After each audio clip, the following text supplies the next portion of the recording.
Coucou tout le monde, j'espère que vous allez bien. Je vous retrouve aujourd'hui dans cette vidéo où je vais vous présenter une recette qui est hyper facile à faire et hyper bonne, surtout pour l'été.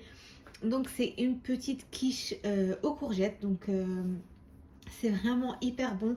Si vous avez quelqu'un de votre famille qui n'aime pas la courgette, ça va passer crème parce que ça se sent pas dans la courgette.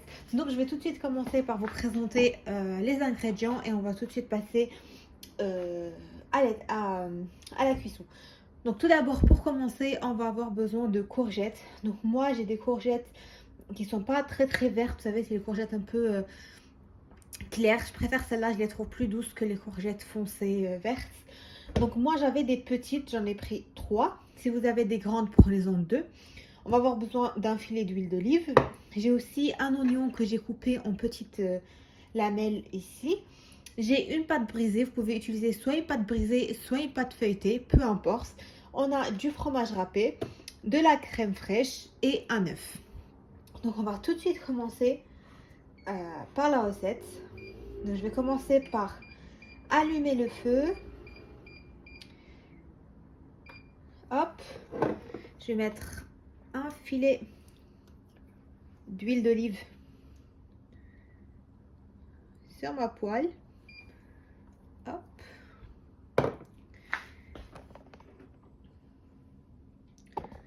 Je vais attendre un petit peu qu'il chauffe.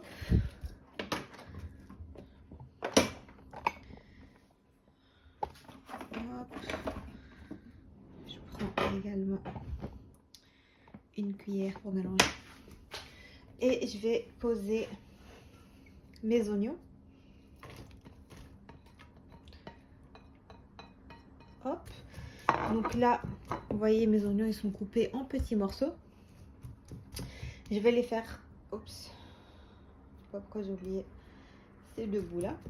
Je vais les faire revenir quelques instants dans l'huile d'olive. Et une fois que c'est bien revenu, j'ajouterai ma courgette. Ici, maintenant, une fois que mes oignons sont bien revenus, je vais rajouter mes courgettes. Donc je les mets tous d'un coup.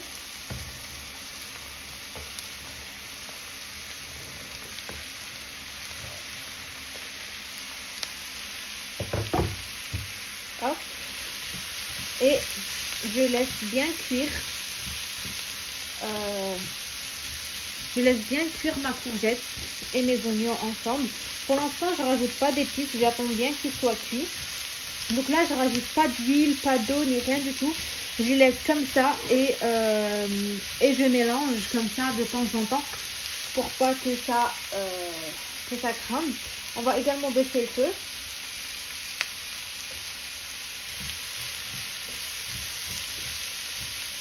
Et voilà, je laisse bien cuire ma courgette et je vous retrouve pour l'étape suivante. Ici, c'est presque cuit. À cette étape, je vais rajouter les épices. Donc, je vais utiliser une petite cuillère pas vraiment remplie de sel.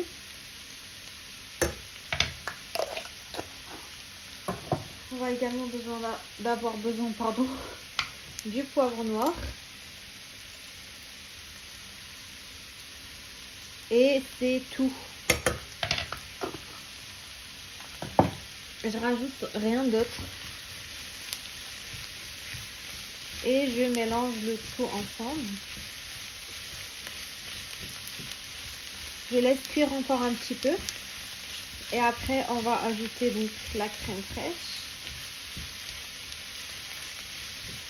Donc, je mélange bien. Ça commence déjà à sentir très bon. Et là, c'est bien cuit. Je vais le sortir du feu. Il y a eu un petit changement de programme de ma part. Je suis désolée. Mon mari vient de me demander de rajouter de la viande hachée donc à mon mélange, enfin à ma quiche. Du coup, je rajoute de la viande hachée. Mais si vous voulez garder la recette originale, vous pouvez. Si vous voulez faire comme moi, rajouter un petit peu de viande hachée, tout ce que vous avez besoin, c'est de la viande hachée, un petit peu de persil que j'ai mis dessus. Donc le sel, je ne rajoute pas parce que j'ai déjà mis ici. J'ai juste rajouté un petit peu de curcuma et un petit peu de poivre rouge, donc du paprika. Et je l'ai fait revenir un petit peu dans de l'huile, vous voyez. Là, j'avais ma préparation donc avec les courgettes. Maintenant que ma viande est cuite, je vais rajouter mes courgettes et mes oignons.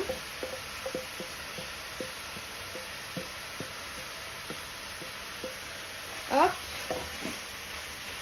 Encore une fois, si vous voulez garder la recette originale, vous pouvez. Parce que moi, d'habitude, je la fais comme ça. Aujourd'hui, mon mari voulait de la viande hachée. Donc, j'ai rajouté. Donc, voilà. Là, tous mes éléments sont cuits. Ce que je vais venir faire, c'est mettre de la crème fraîche. Donc, vous mettez 20 centilitres de crème fraîche. Épaisse, bien sûr. Donc, moi, je la rajoute directement ici.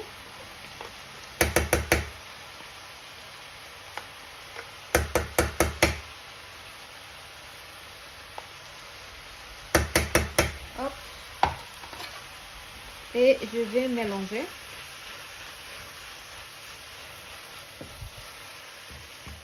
Hop. Donc à peu près 3 bonnes grosses cuillères. Là, je vais voir s'il n'y en a pas assez. Je vais rajouter. Il faudra bien sûr goûter pour voir si on a mis assez de sel, assez de poivre, etc.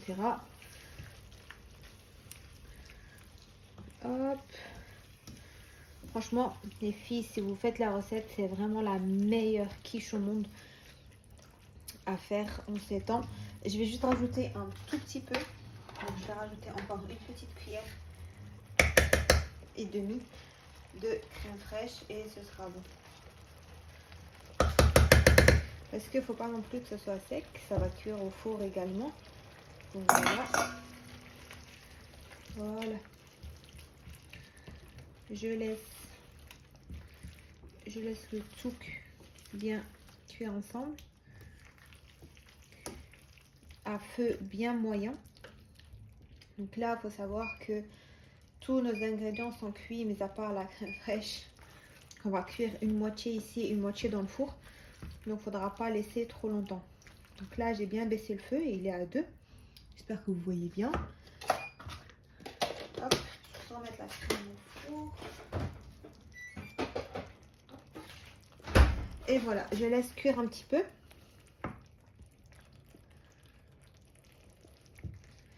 Je vais juste goûter pour être sûr que c'est bien assaisonné. Que je n'ai pas besoin de rajouter quelque chose. Donc là, pour ma part, c'est bon. Je vais laisser un petit peu comme ça. Je vais aller m'occuper de la pâte et je vais la mettre dans le moule.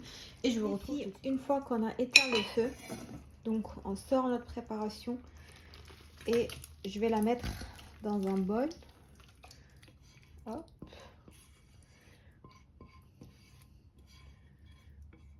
Voilà. On met toute notre préparation dans le bol. Et on a un œuf qu'on va venir casser dans notre préparation. Hop.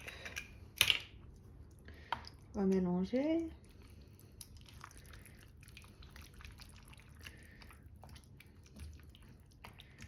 Hop.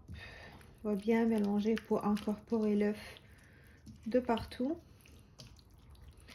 Là, moi, ce que j'aime bien faire par pure gourmandise, c'est de mettre un petit peu de fromage râpé à l'intérieur de ma farce et la mettre également dessus pour gratiner. Donc, hop, j'utilise de l'emmental fondant. Vous pouvez mettre, pardon, de la mozzarella si vous souhaitez. Moi, j'aime bien l'emmental, donc voilà, vous mettez ce que vous aimez, hein, peu importe le fromage. Hop. Donc, j'en mets une petite quantité. Et on mélange. Voilà. À présent, notre appareil à quiche est prêt. Notre moule donc avec la pâte est ici. Donc comme vous voyez, je l'ai bien mis, j'ai fait des trous ce que je vais faire, c'est que je vais verser l'appareil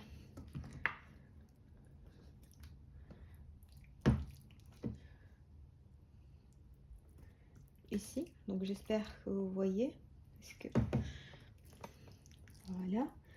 Donc là,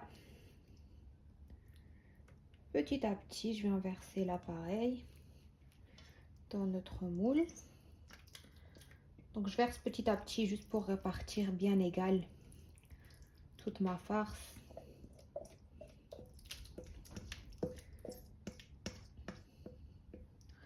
Bien évidemment, votre four, il a été un petit peu préchauffé. Moi, vu que je suis en train de faire une autre recette en même temps, ben, mon four, il est déjà chaud. Hop, voilà. Là, vous voyez que mon appareil à quiche est bien réparti de partout. Hop. La petite gourmandise de la fin. Je prends encore du fromage et je viens le saupoudrer sur toute ma quiche. Hop. Donc là, si vous êtes bien gourmand, mettez du fromage quand ça gratine et que ça devient tout beau là. C'est juste magnifique. Hop. Donc moi, quand vous voyez, je ne lésine pas sur la quantité. J'en mets. Parce que j'aime ça.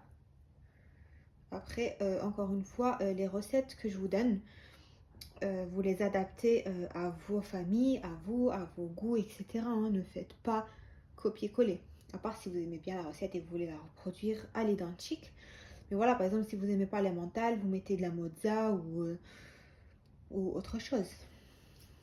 Voilà, je pense que là, niveau fromage, on est bon. Ne faites pas attention au bazar derrière. On va bien évidemment ranger. Donc là, hop, là, ça va partir direction le four à 210 degrés, pardon, pendant 20 minutes. Donc moi, je mets le minuteur. Hop, 25 minutes.